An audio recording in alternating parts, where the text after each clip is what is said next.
భారతదేశ రాజధాని న్యూఢిల్లీలో ఎర్రకోటపై ఎగిరే భారత జాతీయ జెండాకి ఆ జెండాకి ఉన్నటువంటి తాడుకి ఒక చరిత్ర ఉంది.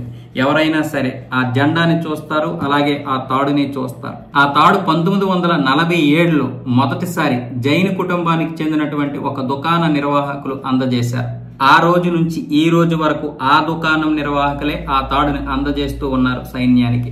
అలాగే 1950లో గణతంత్ర దినోత్సవానికి కూడా జాతీయ జెండాకు ఉన్నటువంటి తాడుని అందజేసింది ఈ కుటుంబమే. ఇక అప్పటి నుంచి కూడా స్వతంత్ర దినోత్సవానికి, గణతంత్ర దినోత్సవానికి ఈ 2 పర్యాయాలు కూడా ఉచితంగా తాడును అందజేస్తుంది సైన్యానికి ఈ నరేష్ జైన్ అనే కుటుంబమే. ప్రస్తుతానికి ఈయన 3వ తరం నరేష్ జైన్ గారు.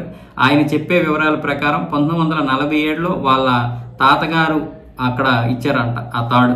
అప్పటి నుంచి సైన్యం ప్రతి గణతంత్ర దినోత్సవానికి అలాగే స్వతంత్ర దినోత్సవానికి 15 రోజులు ముందు వచ్చి ఆ తాడుని తీసుకుని వెళ్తారు.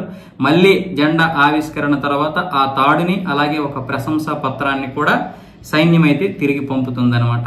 అంటే అది ఎంత గౌరవం, అది అదృష్టం ఉండాలి.